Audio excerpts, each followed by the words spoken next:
Okay, we'll hear more from Tamil and Lali in a moment, but I want to give you a visual kind of rundown on our tour. And we'll look at this, and this is the best 2 weeks in Turkey. You can see by the numbers how many nights we stay in each spot, okay? And it's really the best of Turkey. We've done Eastern Turkey tours, we've done the west coast of Turkey and so on. But as far as I'm concerned, this really is where it's at for your introduction to Turkey. And that's our passion, is to help Americans better understand this country that is in such a very important part of the world. I should remind you, Turkey is not hot right now. It's maybe hot with a climate point of view, but it's not hot from a travel point of view because Americans are nervous about Syria. There's always something going on in the Middle East. And I'm going to be working and traveling in Turkey this summer, this spring. We've been doing Turkey tours since before the first Gulf War without a break. We would not do them if it was dangerous. I don't do Eastern Turkey tours much as I love Eastern Turkey because I think it would be a little less safe.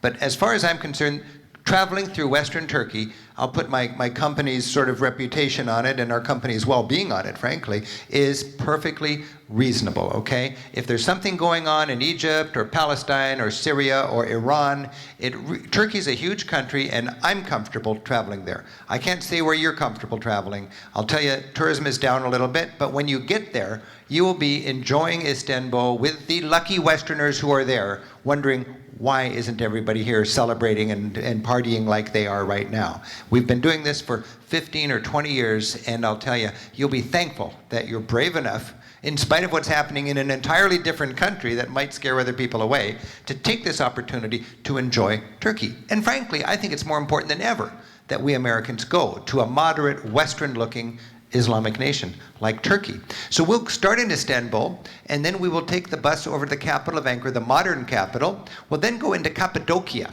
and visit some of the fairy tale land that you'll see in a moment with the slides.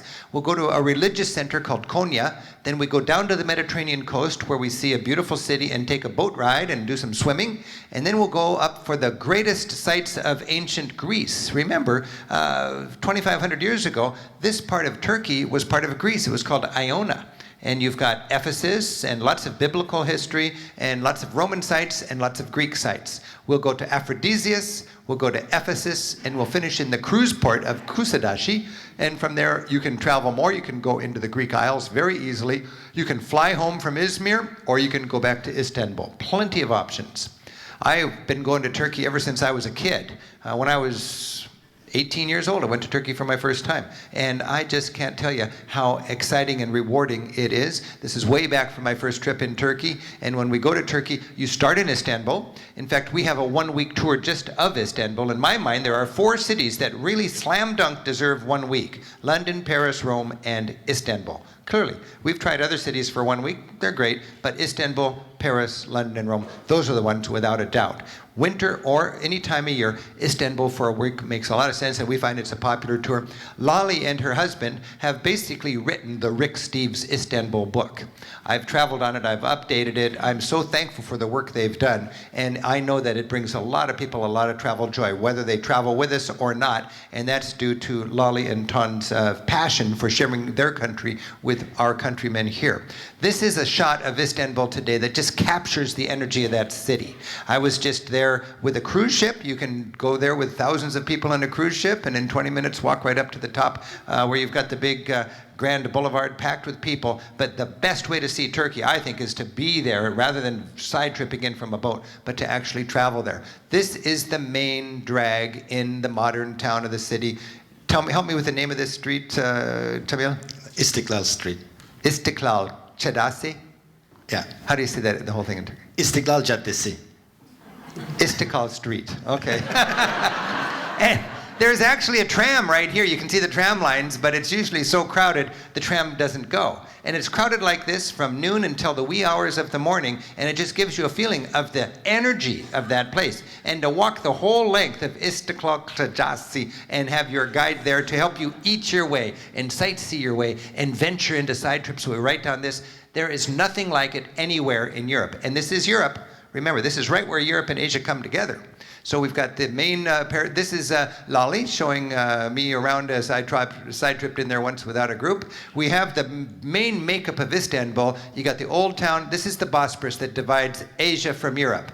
You got the old town, the new town, the famous Golden Horn and the Galata Bridge. This is all Europe, and then this is Asia. There are millions of people in Asia. 1 million people every day commute across the Bosporus to work over here. Intercontinental bridge, a new tunnel being built to help commutes, and then we sleep and stay and sightsee mostly in the old town, venturing over here before taking the bus all the way to Ankara. Now, I mentioned a lot of people go there as a cruise adventure, but we would much rather be sleeping 200 yards away from the Blue Mosque. And we're right there in the beautiful old town. Here we have the Blue Mosque, and we have the chance to go in and seeing a spectacular mosque, famous for its turquoise tiles. And when you go there with a guide, you'll better understand it. Across the way is the Hagia Sophia. Hagia Sophia is a great mosque, was a great mosque. Today it's also like a museum, but before it was a mosque, it was a church. And for centuries, the biggest dome in the Christian world was here in what was called Constantinople. And you'll learn about that when you step inside of Hagia Sophia. Look at that. And imagine having the help of a guide to explain to you, in Islam, we don't have statues and paintings because we don't want to have images. But we still have our saints and our prophets and so on, and we just have their names up there in big fancy calligraphy instead of a painting of the Virgin Mary or whatever. We need our help with our guide. This was originally a church, so it's designed to face Israel.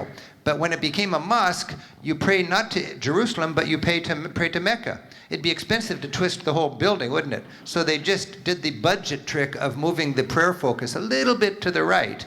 But now you can pray in what was a church and still be facing Mecca. These are the fun little glimpses you'll get when you travel with the help of a guide. You'll have a comfortable hotel right there in what was the old aristocratic, fancy neighborhood in the old days before World War I. And these old fancy buildings have been turned into hotels. And from there, you can use it as a comfortable home base for exploring.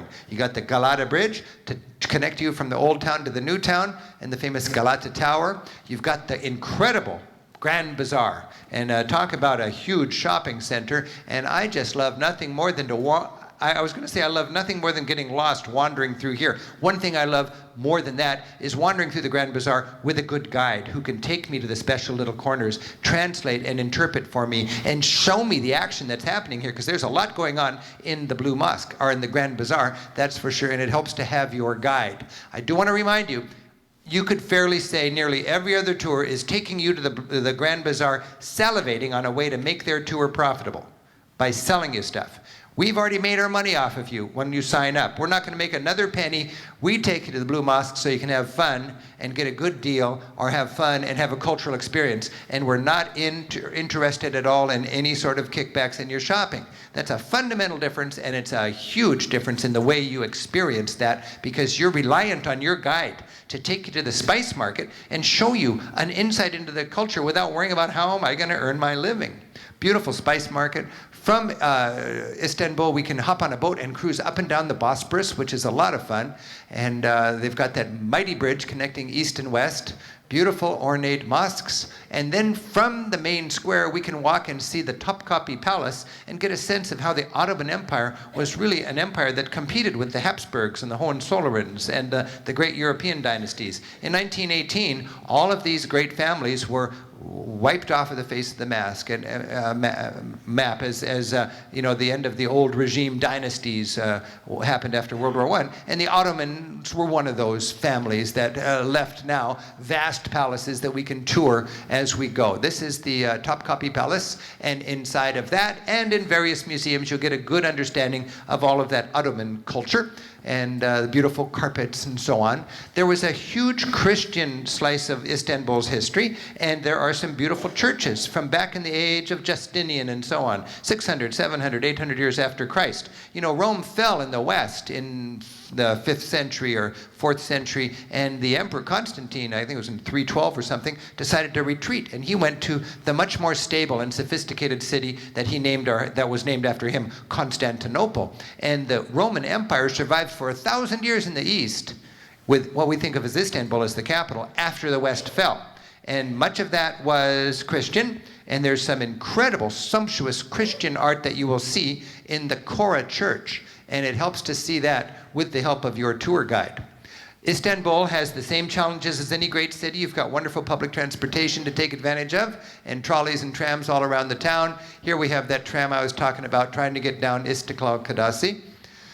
And at the end, we've got a square called Taksim Square, and very often you're going to see this figure. This is Ataturk, and he's the father of modern Turkey, the man who heroically took Turkey from medieval chaos after World War I into the modern world, blessing Turkey with a modern constitution and giving Turkey a chance to enjoy the separation of mosque and state. If you look at all of the chaos in the Islamic world today, if I was Turkish, I would be thankful that we're not dealing with quite that, because we had a futuristic, great leader, the founder of modern Turkey, called Ataturk. And you'll learn a lot about Ataturk in your travel experience in Turkey. One thing fun about Turkey is everywhere you look, there's something going on. You don't need a list of famous sites and museums. Last time I was there, we bumped into a wedding, and any Americans are going to be guest of honor at any kind of festival like this. You are welcome, if you're comfortable, to sit down at the table, suck on that big hubbly bubbly, sign the shoe of the bride. I never knew you did this, but you signed the shoe of a bride. What's with that, Lolly? Yes, you did. Yeah. That's how I believe. In Turkey, we believe that if you sign the bottom of the shoe of the bride, you get to marry soon.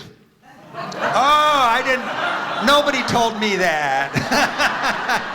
So she was eager to have me sign her shoe. I guess that's just like throwing the garter or something like that in our culture.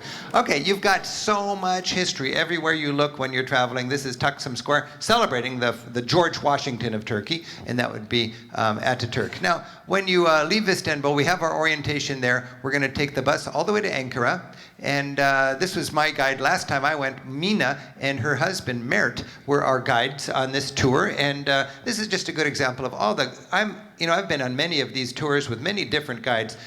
Turkish guides really work hard. They're very well educated. It's very competitive. The jobs, you can imagine, quite important to them to be hosting Americans going around. It's a well-paid job in Turkey, and they're going to really scramble for you. We get top-notch, high-caliber people on our tours. I was just there a year ago with some friends I made on the tour, and I want to stress, when I take these tours, I take them to learn from the guides, I take them to scout for future TV shows, and I take them to have fun with the people who join us. The way we promote our tours brings together fun-loving people. I don't want any of these, every under 45s tours or anything like that. Everybody is young at heart on our tours, and it's just a very curious sort of togetherness and a wonderful conviviality, an adventurous spirit that we all share as we are learning and experiencing and eating our way through these different cultures like Turkey.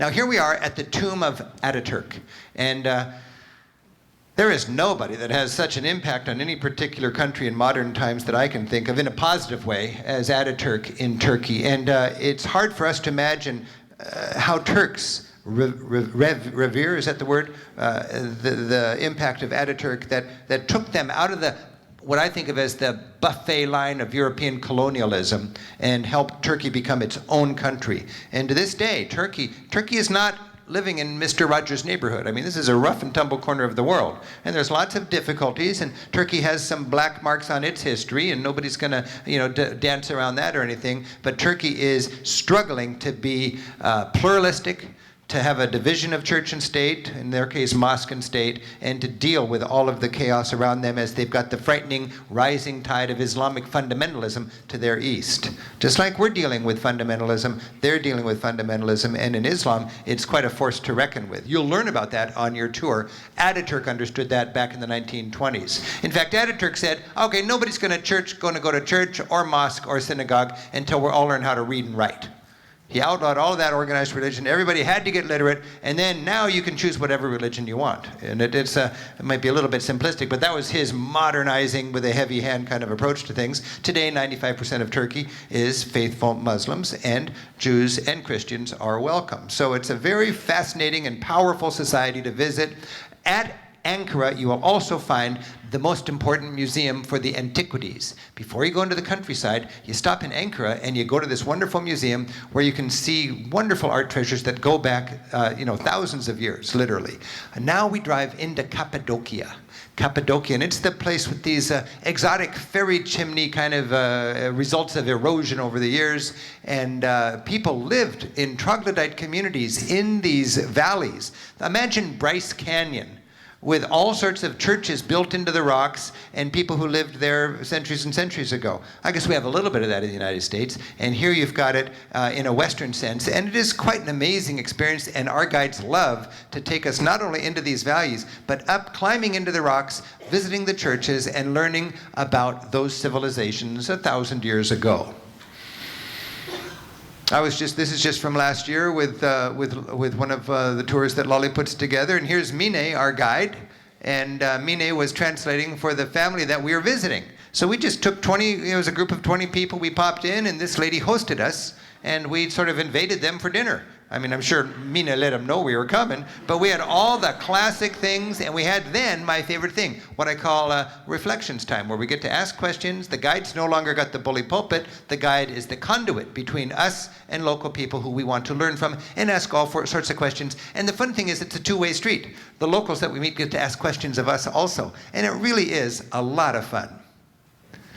Sitting on the carpet, talking with local people, sitting on the carpet, talking with the imam in the village. A lot of times we'll sit down with the equivalent of the town pastor and ask questions about how young people are doing, what are the concerns of older people, what's Islam in the modern world, and on and on. With our tour, we got kind of excited about the baggy pants. Rick, all of those are ladies' pants you're wearing. No.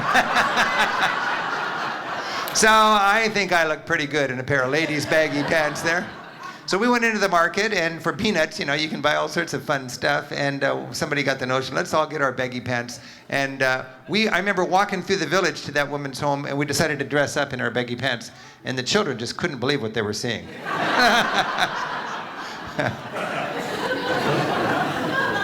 Well, that was a memory of a lifetime for me, and it was just a little part. It's not a famous site or anything. It's just being in a small town in Turkey. Now, I'm not big. I've never been on a balloon ride, but if you're ever going to go on a balloon ride, the place to do it is Cappadocia.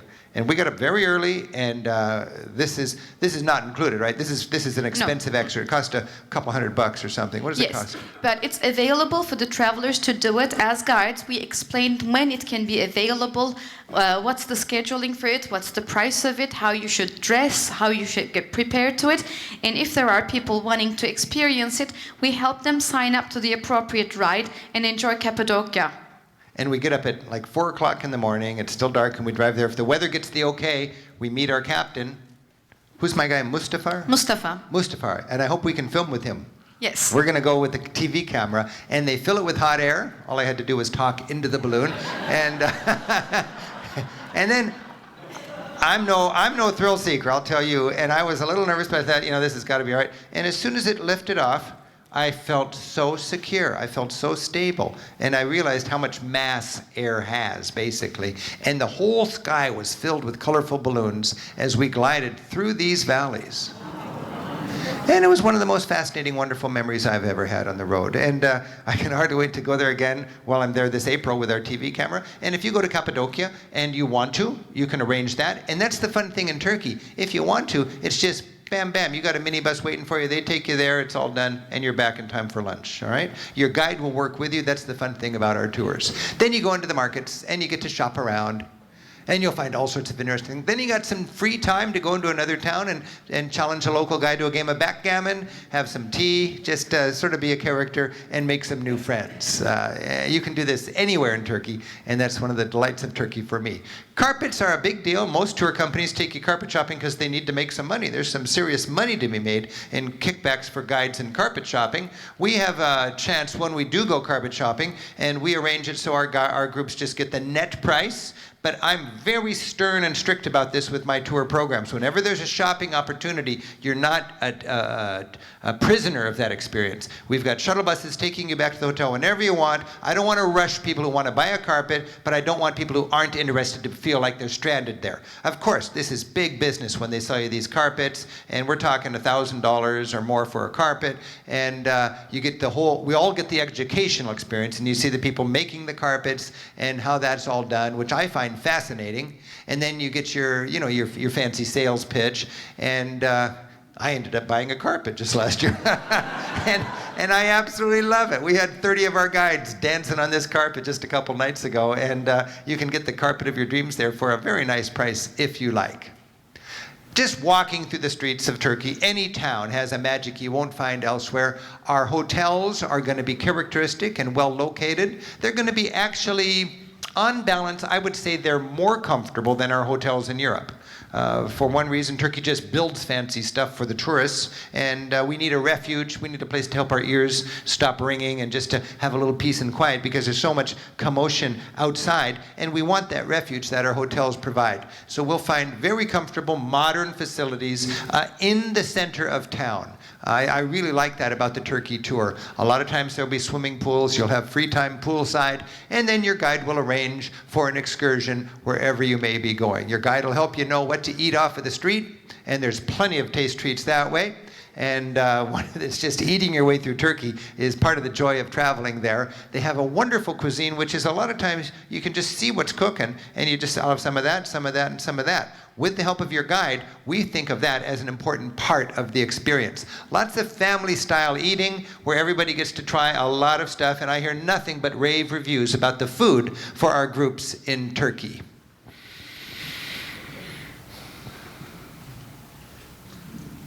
Lolly, can you just talk about the food here a little bit as I'm going through these shots? Yeah.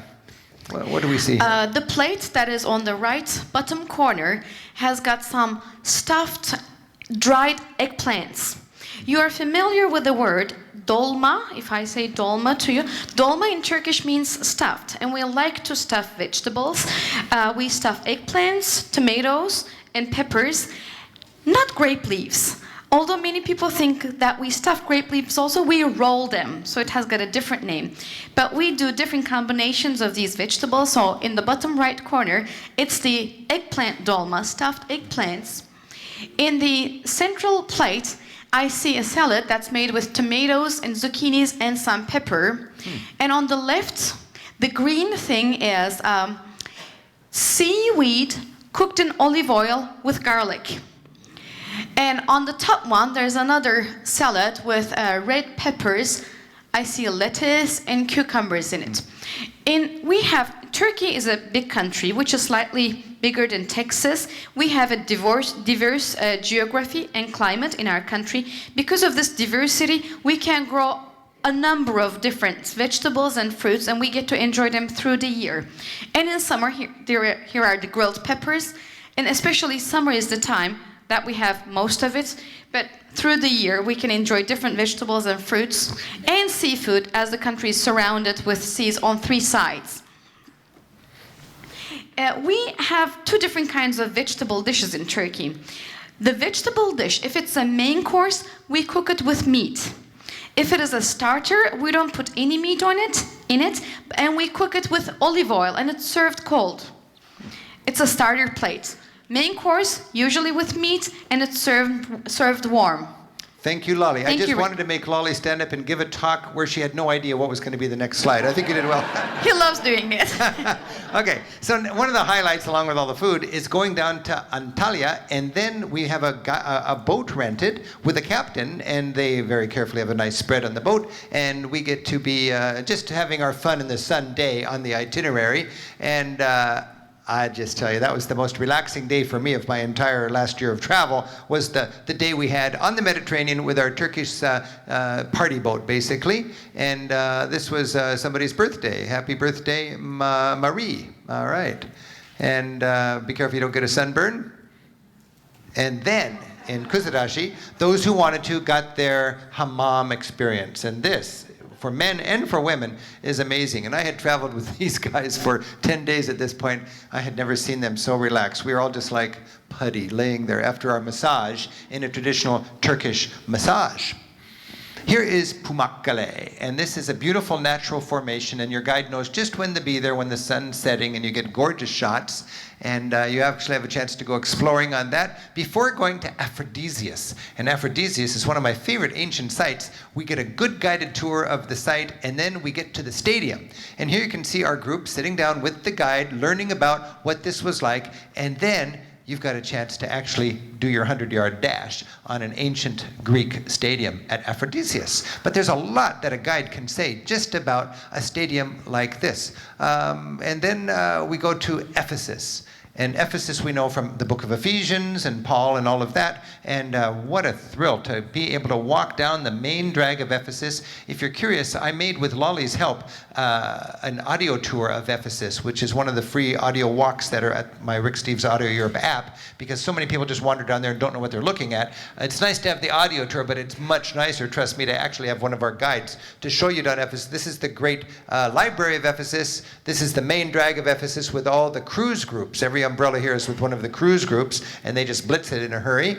And then you get to actually go to the beautiful theater with wonderful acoustics and hear the story about how Paul tried to get people to worship something other than these icons from the pagan gods. And now they've got a new part that's opened up that excavates the actual homes with beautiful mosaic work that goes back 2,000 years in what I think is the greatest ancient site in that area, the excavated site of Ephesus. Look at the beautiful mosaic floor on some fancy home.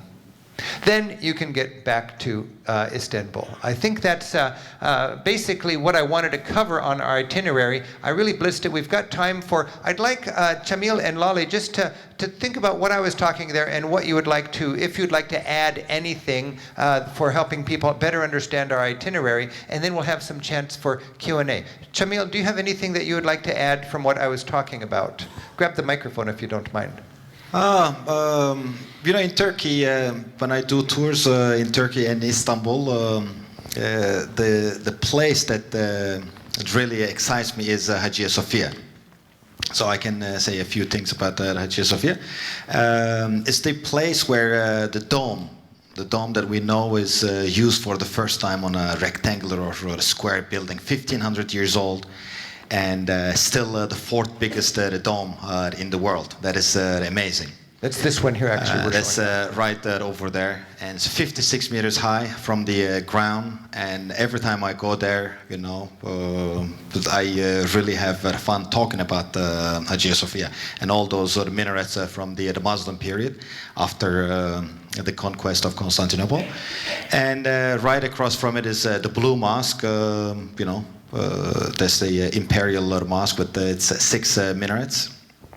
So, Chamil, this would have been then a church without the minarets. And then when was the Ottoman conquest? And then when the Ottomans came, they turned it into a mosque and made the minarets, huh? Yeah, they built it. The Christians built it as a church at 537, and it stayed as a church till 1453, when the Ottoman Turks, the Muslim Turks, converted the church to the mosque. And over the years they added the minarets. From this angle you can see that there are only, it seems like there are only 3 minarets, but actually the one on the left, there's another one behind us. So altogether are 4 minarets, all from the Muslim period after 1453. That is the year of the conquest. Yeah. All right. And Lolly, if you've got any thoughts about the itinerary that we just ripped through so very Actually, fast. it's not really about the itinerary, but about one thing that you had already mentioned. When you go to Turkey, as Rick said, you will be seeing portraits of Atatürk, statues of Atatürk, the founding father of our nation. And sometimes people think that there's too much stress about who he is and what he did, and because many different countries through the world has a founding father or national heroes. But as a woman, I'd like to share it with you that if it wasn't for him, I would be wearing a burqa today. Not going to school, just walking 3 feet behind my husband and covered from top to toe. If I can be standing on the stage and talking to you, secure with my education, confident with my education and upbringing, it's because of him. That's what I want to share. Wow, that is really good.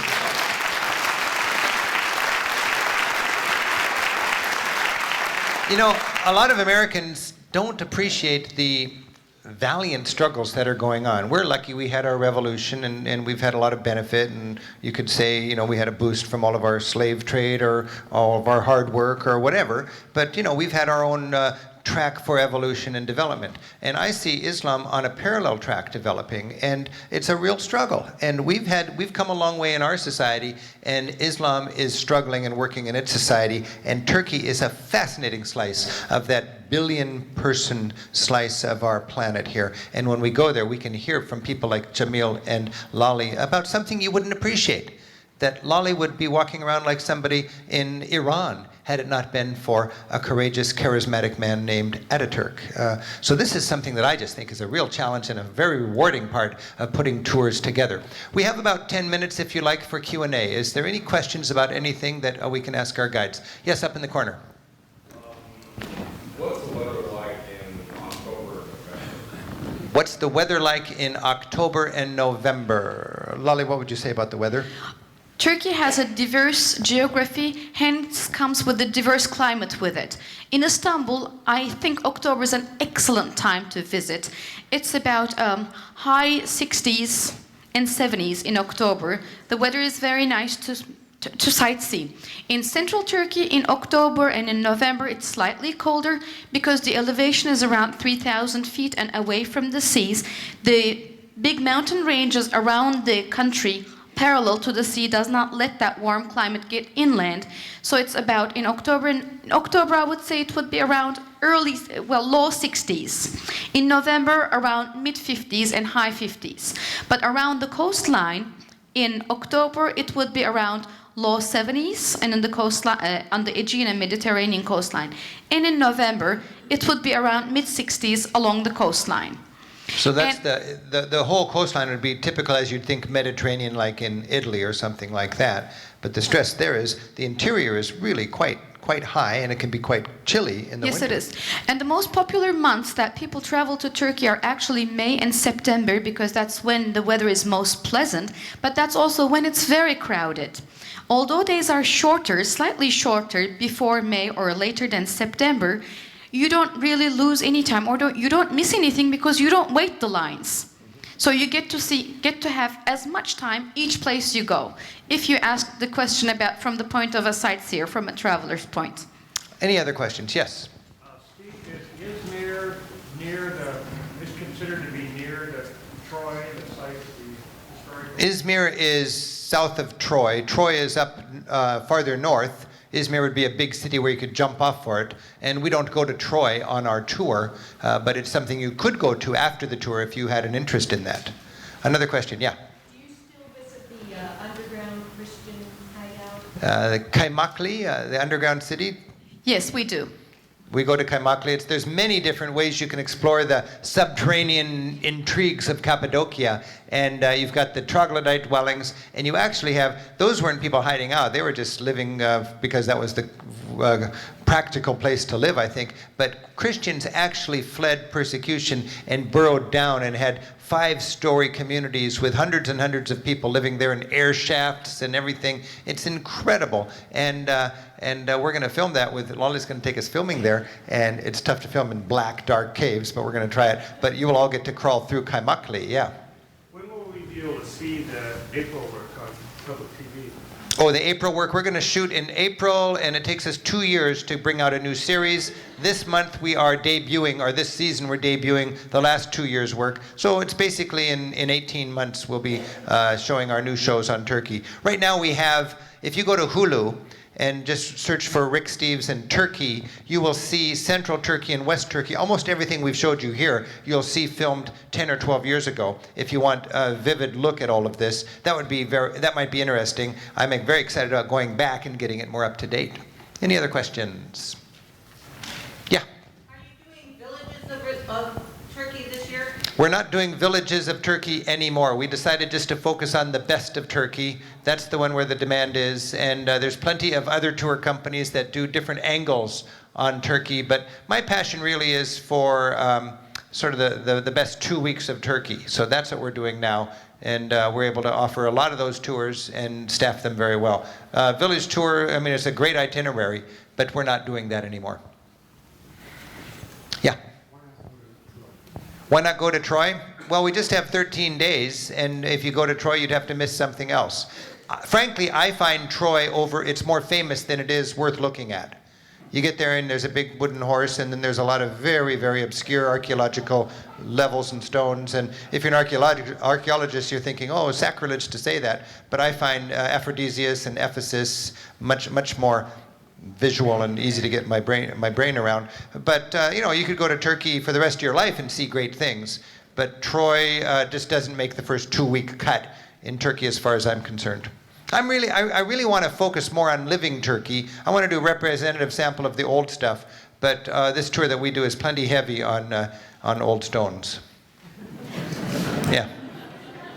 So if you did a tour and you wanted to do a side trip to this year, are there extensions that your office provides? The question is, if we're doing the tour, it finishes in Cappadocia near Izmir, which is sort of the second city in the west of Turkey there. It's the big city on the coastline south of Istanbul. Are there extensions? Unlike other tour companies, we're not adding all sorts of creative extensions and stuff to expand, the way that we're working with you. You're done in Cappadocia, and then you know enough about Turkey then if you could very easily go there if you wanted to. It's a very simple bus ride or taxi ride up to Izmir, and you could get a hotel, and you could get some information on that and have a wonderful time in Izmir before flying home from there.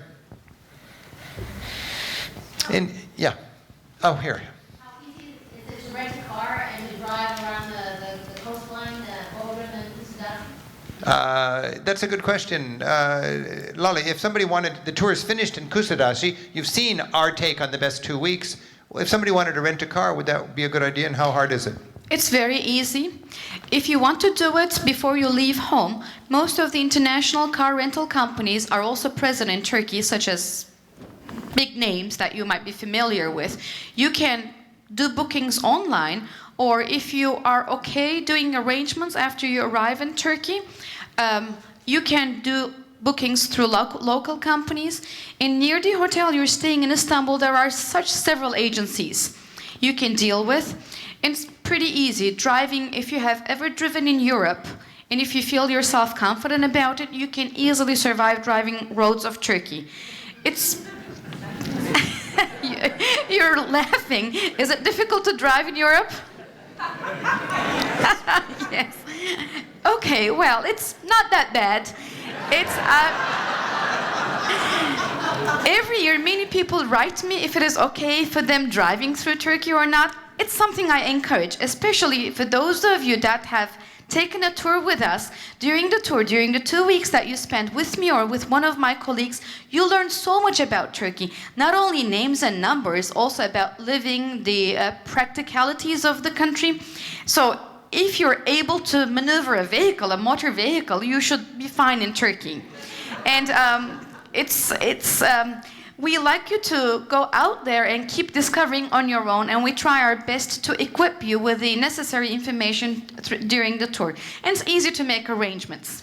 Lolly, talk a little bit about the public transportation if somebody doesn't believe you. The buses and the dolmuş and this sort of way to get to little towns from Cappadocia, or if you wanted to get from Antalya to Konya or something like that. In Turkey, we have a very effective public transportation system, mainly because the gas is so expensive in Turkey. For a gallon of gas, we pay about $12. Because it's so expensive, people, instead of investing in a car and spending that much money in gas, you prefer to use public transportation. This means that there's a vehicle wherever you want to go. Although this may not be as frequent, if you're especially considering unusual destinations, but a vehicle is available to every spot in Turkey. The key thing for you to keep in mind if you plan to use public transportation is that you have flexibility. Schedules may not be as sharp, they might be softer, public transportation schedules. And buses... Softer schedules. Does this mean they go when they're full? Sometimes. Yeah. Sometimes they wait till they are full to move on. But I like that. So you go. Let's say you go to Edmonds and you want to go to Mukilteo, right? Well, you have to just wait on 5th and Main and until there's a full bus, and every 20 minutes there's a full bus and it takes off. And sometimes, if they don't wait till the vehicle is full, what they do is that they stop en route when they see a passenger waving them. So they'll stop and pick that passenger, and if a passenger on the vehicle wants to get off at a place which is not one of the regular stops, the driver will still stop. So they will accommodate passengers as much as they can to be able to earn enough money through that ride. And what is the name of this little minibus? Dolmuş. Dolmuş. It What does means that stuffed. mean? It means We have stuffed. two sorts of stuffed thing. One is that we eat, the other is what we ride. Stuffed peppers and stuffed minibuses Yes. filled with people getting somewhere. And we just did a guidebook for cruising, and people get off in Cappadocia to go to Ephesus, and you can take the tour bus right there, or we propose the stuffed alternative, and you go up the street 4 blocks, you wait right there. Everybody's excited. An American wants to get onto one of the minibuses. You pile in, you tell them where you're going to go, you give them 50 cents, and they tell you jump out here, and you're part of that whole beautiful ad lib kind of public transportation system.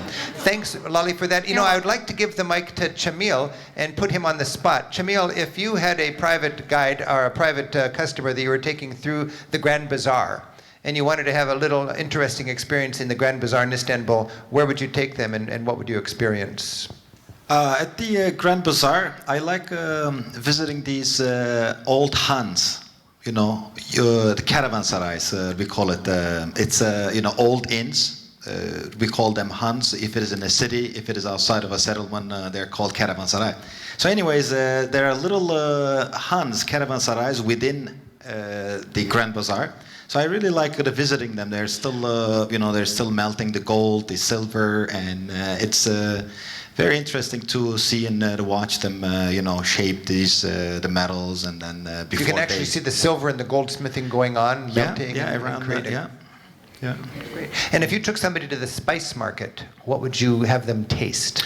About Turkish delight, and whatever you find at the Spice Bazaar in Istanbul, it's the top-notch stuff. I mean, it might be a little more expensive than the regular market, but the best quality stuff that you can find at the spice market. The Turkish delight. Also, I know that lots of Americans like to cook with saffron, so they have saffron also. Even though I like to brag about the Turkey, that how we have everything the best, but Iranian saffron apparently is the best, and they have Iranian saffron at the Spice Bazaar as well. So if you want to break the American embargo on Iran, you can buy your saffron in Istanbul. Thank you very much. Get us in trouble. Question here. If we wanted to do a week in Istanbul, do any of the tours cooperate for like southern Italy for a week and then be able to hook up with... The question is, if you want to do a week in Istanbul, do they cooperate with a southern Italy or a Best of France tour or whatever? We have 400 different departures, and you could cobble together any number of destinations with a day or two down between. Remember, in this day and age, it's cheaper to fly than to take the train or the bus. So you can finish anywhere, and for $100 fly anywhere else in Europe and catch the tour later that same day if you wanted to. We do not coordinate our tours this way, but it's very easy to do when you consider we have 400 different tours. We have a lot of departures, and that's a fun opportunity. Any other questions? Yes, in the back. Hop on, hop off boat travel along the coast. Lali, is there that sort of thing? No, there's not. You mean the Turkish coastline, I believe. Well, looking at a map of Turkey, it might look like tiny and small enough to hop on and off. And it's a very common question I receive. But Turkish coastline is very long. And when you look at a detailed map of Turkey, you will see that it's not as flat as it seems on the coastline, but a lot of curves in and out. So therefore, there's no such thing at all. Okay, you could quite reasonably hire a boat tour. They've got boats for families and groups that can go for a week or tailor the itinerary to whatever you want to do. I've been tempted to do that with our company, but again, we're just focusing on the best of Turkey in 13 days. Time for one more question? Yeah. Do you need a visa for Turkey? As far as I know, you do need a visa, but it's just a routine. You buy it at the airport for $20. $20. It has to be exact cash in American. All right, and that's the kind of a thing that, since you're taking a tour, we'll make sure that you know that you go to the Turkish airport with a $20 bill, and it's just, here's 20 bucks, bam, there's your visa, welcome to Turkey. Okay. Hey, I want to remind you that we've got lots going on today. A quick review of what's coming up.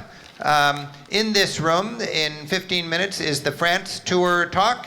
Later on, I'll be back giving an Italy tour talk. We've got Scotland, Portugal, Village Italy, St. Petersburg, the Baltics, Spain, and the Low Countries, all coming up at different locations. Our travel center is open till 7 o'clock.